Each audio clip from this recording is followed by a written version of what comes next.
जय श्री जगन्नाथ दर्शक बंधु मु देवानंद आपको स्वागत करुच्ची आज नूतन अध्याय को। दर्शक बंधु आज आम आज पहुंचे मणिनाग गुंफारे।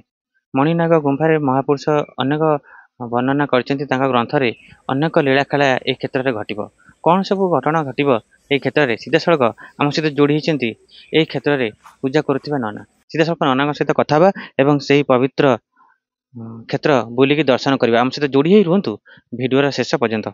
ना आपन को प्रणाम एवं आम चैनल को स्वागत। ना आम दर्शक बंधु मान कौन कहे एमती कौन सब लीला खेला क्षेत्र में घटिब आ मालिकार महापुरुष कौन वर्णना कर मालिकार वर्णना कर ये पहाड़टा ना हूँ जलौका पहाड़।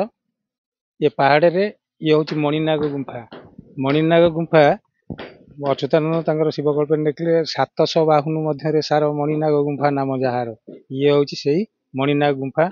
एठू आमर छतिया अमरावती बाट अच्छी यू अच्छी आमर जाजपुर बिरजा क्षेत्र को अच्छी ये आमर उदयबट को अच्छी नेमाल को अच्छी पाताल को अच्छी से कहले मणिनाग गुंफा महिमा अपार पाताल को अच्छी द्वार 2 सहस्र मुंडी सिद्धि सकती कोटी अच्छी आश्रम कहले यू चारिड़ को बाट रही बाटटा कौ पटे रही बाटटा सुड़ंग के देखी पारना से अदृश्य बर्तमान रही से कहले अमरावती की विवर फिटब जलौका पहाड़ जान 752 गुंफा रही अच्छी मणिनागर आस्थान 752 गुंफा गुंफा ये पहाड़ रे अच्छी एणुक यही मणिनाग गुंफारू बाट अच्छी आमर अमरावती बोली आपको पदार्थ कहीदेली। आ जो बिरजा क्षेत्र को अच्छी कौन कहले तही उत्तर नली गुंफा अच्छी विवर टिकुद्र काय बिरजा गादी की विवर फिटिव देखिले लगे भय कौन कहले बिरजा गादी को माने विवर फिटिव सुड़ंग अच्छी सेठी से बेल काल जो आसो से सुड़ंग फिटिव माने एमती अलौकिक घटना सब क्षेत्र में घटे मालिकार सब अच्छी केतବେଳେ कौन से तो कहीं कहीपरि ये मालिकार सब अच्छी।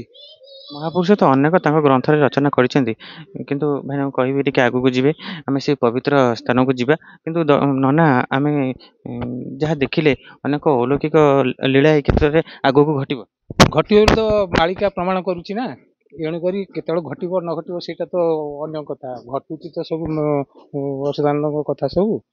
सुड़ंगटी नना आप कहले से सुड़ंगटी कौन ये पहाड़ चारि पाखरे किछि तार माने दृश्य रही किछि प्रमाण मिलूछि ना एमती जहाँ महापुरुष वर्णना करछन्ती ताकू महापुरुष जहाँ वर्णना करछन्ती केही देखि पारि नाथि ए पर्यंत जहाँ अच्छी कौन ना अच्युतानंद महापुरुष कहते लोक सब तुंडी बांधिबे बलद भलिया लोक ये आमर कोरोना आइला लोक भी सब जो मास्क नगेले से भी गोटा तुंडी बोली प्रमाण होगला मालिका कथा सत होगला एणुक ताकू लोक भी भयभीत होती लोक आगु कौन हम कौन ना आटा देखा कथा तो समस्त देखी ना ना महापुरुष जहाँ लिखिं ठारगार देइछन्ती मालिकारे ता नना सब अक्षर अक्षर सत्य हो चल सत्य हो तो जाऊँगी सत्य है लोक कहीं विश्वास करते ए स्थान को तापर एई क्षेत्र जो आम जहाँ जानुछ मणिनाग गुंफा यार रहस्य कौन रही रहस्य कौन आम भी पिला बेले शुणी आसलु ये मणिनाग गुंफा प्रमाण था यही गुंफारे बाबा वैकुंठ ब्रह्मचारी 12 वर्ष ये साधना सिद्धि करते गुंफारे साधना करके सिद्धि करते ये गुंफारे बाबा वैकुंठनाथ ब्रह्मचारी साधना करते आज्ञा प्रमाण रही प्रमाण रही मैंने वैकुंठ ब्रह्मचारी से समाधि मंदिर देखते समाधि मंदिर एठी बाबा जो एठी घोर जंगल था ये कहीं आसी पार नी ये गुंफारे भी साधना कला बेले से गोटा विषर गंध बाहर था से कहीं रही पार नी ये जो फास्ट वैकुंठ ब्रह्मचारी से साधना करने गले ये अन्य मठरे गोटे काली माता था से माता आसी विरोधी कला तुम ये रुह ना बाबा कोमल बयस तुमको आठ जी रोचे गोटाए राति से मरी जा तुम ये पलाओ बाबा वैकुंठ ब्रह्मचारी कहले मोर जदि आज मरणर शेष बेल होता मरी एणुक सी एत निष्ठापरता हिसाब से ये साधना करने गले देखला ता काली माता आसला बेलू बाबा अच्छा एणुक से कहले तोर आ कि हेनी आते अभय देगली तू तोर रु चल बाबा नना जो कहले जो माँ कहले ये रही पारबनी राति गोटे जी सी मरीज से माँ जनक किए से माँ जनक बाबा से काली माता बोलिक जड़े थे आम से माता मठ बोली गोटे अच्छी सी रोते सी आम सब पिला पिला होते भी आम देखिनु यही सब जिनस हूँ कौन जो बाबा जो ये रही यही कथा जीवन सब लिखाई। ଦର୍ଶକ ବନ୍ଧୁ ଦେଖନ୍ତୁ ଆମ ପଛରେ ଏଇଠି ଅଛି ମଣିଗୁମ୍ଫା। ନନା ଆପଣ ଏଇ ଯୋଉ ବୃକ୍ଷଟି ରହିଛି ଏ ବୃକ୍ଷର ନାମ କଣ ରହିଛି? ମାଳିକାରେ କଣ ବର୍ଣ୍ଣନା କରାଯାଇଛି ଏ ବୃକ୍ଷକୁ ନେଇକି? ଇଏ ବୃକ୍ଷର ନାଁ ହଉଛି ଅହିବଟ। ଆମର ଯେମିତି ପୁରୀରେ ହଉଛି କଳ୍ପବଟ, ଇଏ ସେମିତି ହଉଛି ଅହିବଟ। ଅହିବଟ ଏଠି ଆମର ଏଇ କାର୍ତ୍ତିକ ମାସରେ କାର୍ତ୍ତିକ ପୂର୍ଣ୍ଣମୀ ଦିନ ଏଠି ରାସ ହୁଏ। ଏଠି ଗୋଟା ରାତି ରାସ ହୁଏ। ଏଣୁକରି ସିଏ ଏ ବି ସବୁ ସାଜସଜା ସବୁ ବନ୍ଧା ହଉଛି ସବୁ ଆମର ଇଏ ସେ ଏଇ କାର୍ତ୍ତିକ ପୂର୍ଣ୍ଣମୀ ରାସ ପ୍ରତିବର୍ଷ ତାଙ୍କ ଆଦେଶରେ ଗୁରୁଦେବଙ୍କ ଆଦେଶରେ ଏଠି ରାସ ଗାନ ରାତି ଗୋଟାଙ୍କ କରାହୁଏ। ଆଉ ଏଇ ଯୋଉ ବଟ ବୃକ୍ଷ ଅଛି ଆମର ଅହିବଟ ବୋଲି ଅଛି। ଏଇ ଯୋଉ ଗୁମ୍ଫାରେ ଯୋଉ ଠାକୁର ଅଛନ୍ତି ଅହି ବୋଲି ଯୋଉ ଅଛନ୍ତି ମଣିନାଗ ବୋଲି ସେ କହିଲେ ଏହିଠାରେ ଅହି ବସି ଅଛି ଚାହିଁ ମଣିନାଗ ନାମ ତାର ବରଷକେ ଥରେ ପାଣି ଯେ ପିଇ ଯାଏ ବିରୂପାର ଧାର ନିଶା ରାତ୍ର ଅର୍ଧେ ପାଣି ପିଇ ଅହି ପଛକୁ ଚାହିଁ ଫେରଇ ଏଇଠାରେ ପଞ୍ଚୁ ପାଣ୍ଡବଙ୍କ ମଧ୍ୟରେ ଅସ୍ତ୍ରାଗାର ଜଗିଥାଏ। ଆପଣମାନେ ଜାଣିଥିବେ ଯେ ଯେତେବେଳେ ପଞ୍ଚୁ ପାଣ୍ଡବ ଅସ୍ତ୍ର ରଖିଥିଲେ କୋଉଠି ଶମୀ ବୃକ୍ଷରେ ରଖିଥିଲେ। ଇଏ ବନ ପର୍ବରେ ଅଛି ଯେ ଅହିବଟରେ ରଖିଥିଲେ ବୋଲି ପ୍ରମାଣ ହୋଇଛି। କୋଉଠି କଣ ହଉଛି କିଏ କହିବ? ନନା ଏଇଠି ପାଖାପାଖି ଲାଗି କେତୋଟି ପାହାଡ ରହିଛି? 8ଟା ପାହାଡ ରହିଛି। 8ଟି ପାହାଡରେ ଏଇ ପାହାଡଟି ଶ୍ରେଷ୍ଠ? ହଁ, ଏ ମଣିନାଗ ଗୁମ୍ଫା ଜଳୁକା ପାହାଡ ହଉଛି ଶ୍ରେଷ୍ଠ। ନହେଲେ ଅଷ୍ଟଗିରି ବେଢି ରହିଛନ୍ତି, ଅଷ୍ଟ ଶମ୍ଭୁ ବେଢି ରହିଛନ୍ତି ଏ ପାହାଡକୁ। ଆମେ ଯାହା ଦେଖୁଛେ ଯୋଉଠି ପ୍ରଭୁ ରହିଛନ୍ତି ତାଙ୍କ ଚାରିପାଖରେ ଅଷ୍ଟସଖୀ ବିଦ୍ୟମାନ, ତାର ରହସ୍ୟ କଣ? ବିଦ୍ୟମାନ କଣ ଏଠି ରାସ ହୁଏ ତ ରାଧାକୃଷ୍ଣ ଅଷ୍ଟସଖୀ ଏଇ ଯୋଉ ଆମର ସବୁ କୁଞ୍ଜ ବନିଆ ହଉଛି ଏଠି ଚାରିକର ସବୁ ରହିକରି ଗୋଟାଏ ରାତି ରାସ ଗାନ କରା ହୁଏ। ନା ଆମେ ତା ଭିତରକୁ ଯାଇକି ଦର୍ଶନ କରିପାରିବା? ନାଇଁ ଏଇଠି ଯାହା ପଦାରେ ଦେଖି ଦର୍ଶନ ଆପଣ ଯାଇପାରିବେ ତା ଭିତରକୁ? ଗୁମ୍ଫା ଭିତରକୁ ତ ଗୁମ୍ଫା ଭିତରକୁ ମୁଁ ଯାଇପାରିବି, କିଛି ଅସୁବିଧା ନାହିଁ।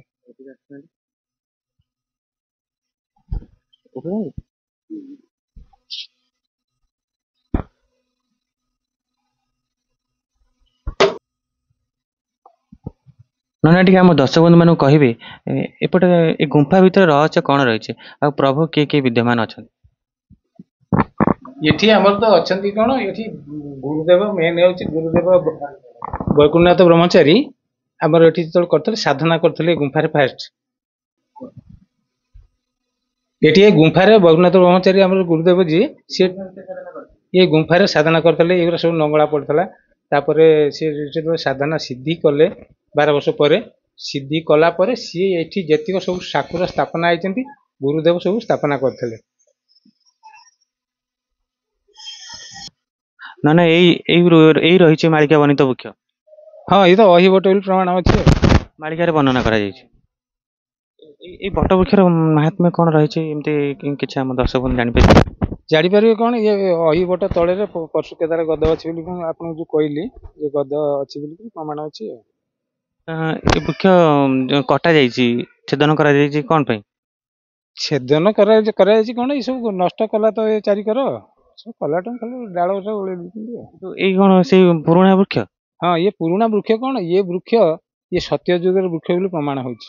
ସତ୍ୟ ଯୁଗର? ସତ୍ୟ ଯୁଗର ଦେଖନ୍ତୁ ଏଇ ଯୋଉ ଓହଳ ଠିଆ ହେଇକି ରହିଲା, ଏଇ ଯୋଉ ଗଣ୍ଡି ଗୁରା ସବୁ ଛିଡିଗଲା। ଆପେ ଆପେ ମେଚୁରିଟି ପାଇଲେ ଛିଡି ଯାଉଛି। ଛିଡିଗଲା ପରେ ଫେଣି ଓଳରେ ଠିଆ ହେଲା। ଇଏ ଓହଳ ଯେତେବେଳେ ମେଚୁରିଟି ପାଇଯିବ ଗରି ହେଇଯିବ, ଇଏ ବି ଛିଡିଯିବ। ମେଚୁରିଟି ପାଇଲେ 80-90 ବର୍ଷ ହେଲା ବେଳକୁ ଯେତେ ମେଚୁରିଟି ପାଇଯିବ ଇଏ ସବୁ ଛିଡି ପଡିବ। ଛିଡି ପଡିଲା ବେଳକୁ ଫେଣି ଓଳରେ ଠିଆ ହବ, ଫେଣି ନୂଆ ଓଳ ହବ। ଏମିତି ଏ ଗଛ ରହିଛି ଯେ ଆପଣଙ୍କୁ କହିପାରନ୍ତି ଏତେ ବର୍ଷର ସତ୍ୟ ଯୁଗର ଗୋଟେ କେମିତି ରହିଲା, କିନ୍ତୁ ଏଇ ଭାବରେ ସିଏ ଅଛନ୍ତି। ସେ ପ୍ରଭୁଙ୍କର ଲୀଳା ପ୍ରକଟ ହଉଛି, ଏଇ ସବୁ ଜିନିଷ ହଉଛି। ମାନେ ଆମେ ଯାହା ଦେଖୁଛେ ବହୁତ ମାନେ ବିରାଟ ବଟ ବୃକ୍ଷ ଯାହା ଛେଦନ କରାଯାଇଛି କିନ୍ତୁ ଜଣା ପଡୁନି, କିନ୍ତୁ ଆପଣ କହିବା କଥା ଯେ ନିହାତି ସତ୍ୟ ଯୁଗର ଏଇ ବୃକ୍ଷ। ସତ୍ୟ ଯୁଗର ବୃକ୍ଷ ବୋଲି ପ୍ରମାଣ ହଉଛି ଅଚ୍ୟୁତାନନ୍ଦ ମହାପୁରୁଷ ତାଙ୍କ ମାଳିକାରେ। ଏଇଠି ତ ଗୋଟେ ବୃକ୍ଷ, ଆଉ ତ ବୃକ୍ଷ ନାହିଁ ସେମିତି। ଏଇଟା ତ ଜଳୁକା ପାହାଡରେ ହଉଛି ଅହିବଟ ବୋଲି ପ୍ରମାଣ ଆଉ। ଓହୋ, ଏଇଟା ପାହାଡ ଉପରେ ଏଇ ବୃକ୍ଷଟି ରହିଛି। ଅନେକ ବୃକ୍ଷ ରହିଛି କିନ୍ତୁ ଏଇଟା ରହିଛି ମେନ୍ ଗୁମ୍ଫା ପାଖରେ। ହଉଛି ଆମର ବାବା ବୈକୁଣ୍ଠନାଥ ବ୍ରହ୍ମଚାରୀ ସେଠି ସାଧନା କରିଥିଲେ 12 ବର୍ଷ ଗୁମ୍ଫାରେ। ତେଣୁକରି ତାଙ୍କରି ସକାଶେ ଖେଳା ଲୀଳା ସବୁ ଚାଲିଛି। ଦେଖୁଛେ ଏଠି 10 ଅବତାରଙ୍କର ମୂର୍ତ୍ତି ନିର୍ମାଣ କରାଯାଇଛି। ଆର ରହସ୍ୟ କଣ ରହିଛି? 10 ଅବତାର କଣ, ବାବା ଯେତେବେଳେ ସାଧନା ସିଦ୍ଧି କରିସାରିଲେ ବାବା ଏସବୁ ବୈକୁଣ୍ଠ ବ୍ରହ୍ମଚାରୀ ଯୋଉ ସବୁ ସ୍ଥାପନା କରିଛନ୍ତି, ଯୋଉ ଠାକୁର ବିଗ୍ରହ ଯାହା ସବୁ କରିଛନ୍ତି ସେ ବାବା ସବୁ କରିଛନ୍ତି କଣ, ଏଠି ପତିତପାବନ ରହିଲେ। ସିଙ୍ଗିଲି ପତିତପାବନ ଜଗନ୍ନାଥ ବଳଭଦ୍ର ସୁଭଦ୍ରା ନାହାନ୍ତି, ତେଣୁକରି ସିଙ୍ଗିଲି ରହିଲେ ପତିତପାବନ। ପତିତପାବନଙ୍କର ପତିତପାବନ ଯୋଉଠି ରୁହନ୍ତି ସେଠି 10 ଅବତାର ରହିବାଟା ଉଚିତ, ତେଣୁକରି ସେଠି ରହିଛି। ଏଠି ଗୋଟେ ଗରୁଡ଼ ହବ ବୋଲି ହେଇପାରିନାହାନ୍ତି, ସେ ବନ୍ଦ ହେଇଛନ୍ତି, ସେ ଗୁମ୍ଫାରେ ରହିଛନ୍ତି, ସାନ ଗୁମ୍ଫାରେ। ହଁ, ଆଉ ଏମିତିଆ ଇଏ ଅହିବଟ ମଣିନାଗ ଗୁମ୍ଫା, ମଣିନାଗ ପାଖରେ ଗରୁଡ଼ ରୁହନ୍ତିନି, ତେଣୁକରି ସେ ସବୁ ବିଧି ବିଧାନ ଅଛି ତ, ତେଣୁକରି ସେ ସବୁ ଚାଲିଛି ସବୁ ବିଧି ବିଧାନ ହିସାବରେ ଆଉ। ଆମେ ଯାହା ଦେଖୁଛେ ମହାପ୍ରଭୁ ନିଜେ ପତିତପାବନ ରୂପରେ ଏଠାରେ ବିଦ୍ୟମାନ। ଆଜ୍ଞା ଆଜ୍ଞା ଆଜ୍ଞା। କିନ୍ତୁ ଯେତେବେଳେ ଏଠି ଆପଣ କହିବା କଥା କି ଯେଉଁ 10 ଅବତାର ହେଇଛି ତାକୁ ନିଜେ ବାବା ବୈକୁଣ୍ଠନାଥ ବ୍ରହ୍ମଚାରୀ ସେ ହିଁ ନିର୍ମାଣ କରିଥିଲେ। ହଁ, ସେ ତାଙ୍କ ଅର୍ଡ଼ରରେ ଏସବୁ ନିର୍ମିତ ହେଇଥିଲେ ସବୁ। ସେ ଏମିତି ସଂକେତ ଦେଇଥିଲେ ଯେ ଏଠି 10 ଅବତାର ନିର୍ମାଣ କରାହେବ। ହଁ, ସେ ଯାହା କହିଥିଲେ, ଯାହା ସ୍ଥାପନା କରିଥିଲେ, ସେଇ ଦିଅଁ ବର୍ତ୍ତମାନ ପୂଜା ହେଇକି ଚାଲିଛନ୍ତି। ପ୍ରଭୁ କଳ୍କି ବି ଏଠାରେ ବିଦ୍ୟମାନ। ନିଶ୍ଚୟ କଳିର ଶେଷ ହେବ ଆଉ ମହାପ୍ରଭୁ ନିଜେ ଏ ମ୍ଲେଚ୍ଛମାନଙ୍କୁ ସଂହାର କରିବେ। ହବ ବୋଲି ତ ବାବା ସବୁ ମାଳିକା କହୁଛି କି ଭଲ ମନ୍ଦ ଯାହା ସବୁ ହଉଛି ଆଗକୁ ଜଣା ପଡୁଛି ହବ ବୋଲି ନା, ଏଇ କଥା ବି ଅନ୍ୟଥା କରିପାରିବେନି। ମାନେ ଆଉ ଶେଷରେ ଆମ ଦର୍ଶକ ବନ୍ଧୁମାନଙ୍କୁ କଣ କହିବେ?